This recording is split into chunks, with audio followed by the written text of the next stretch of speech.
Hi, everyone. Shelby Long, Senior Vice President of the Strategic Advisor Board and CEO of Business Dynamics. Also, resident communication expert. I work with businesses to discuss how adjusting things within their business culture can help bring their business to more profitability and a more engaged working environment. I am excited this week to talk to you about conflict.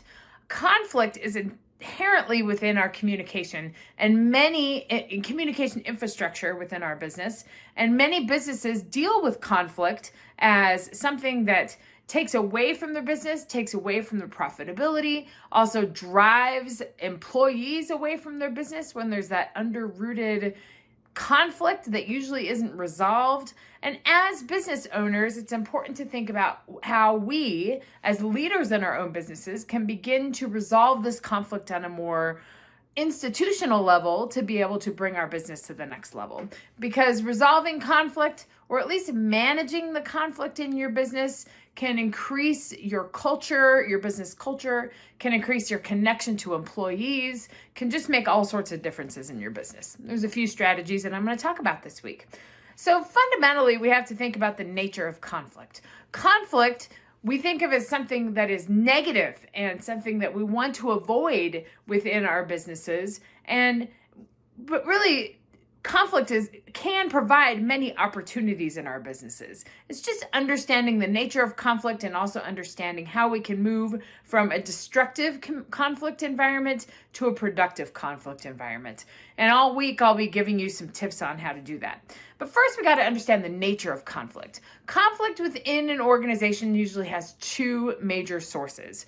The sources of conflict are task-oriented, on how we should accomplish the task and whether or not we should introduce a new way to accomplish this task. Is there a better way to do something, a more productive way to do something? Often there's that conflict in trying to figure out the best solution, and we have to make the decision as owners and CEOs in our business about what's the best way to move forward in our business. So task-oriented conflict is typically a very constructive kind of conflict that we have in our business.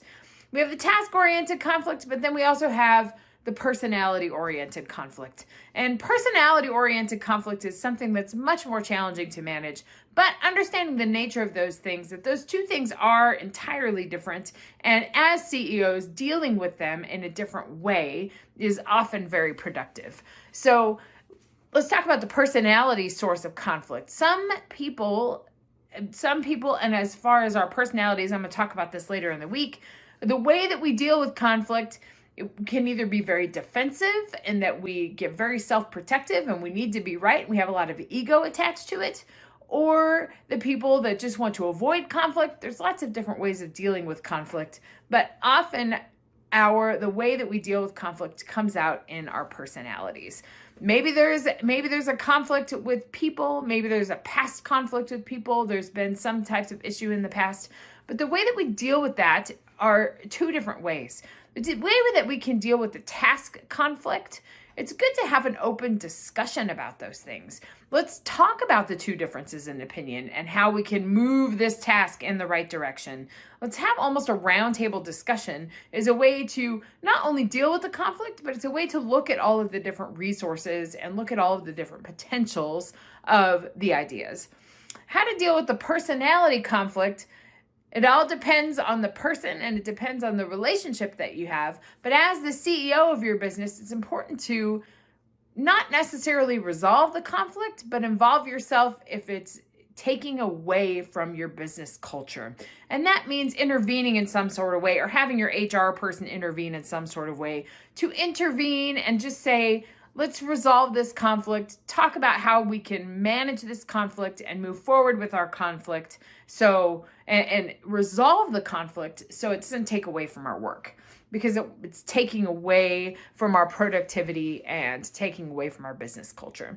So my recommendation for conflict is always to hit it head on at the right time for you and to be sure that you have a conflict, a way to resolve conflict and a way to move forward so it doesn't take away from your business. I work with businesses one-on-one in their business culture, how to resolve conflict, how to have a more productive environment. Love to chat with you about it. Reach out, shelbyjolong.com, and I'll see you next time.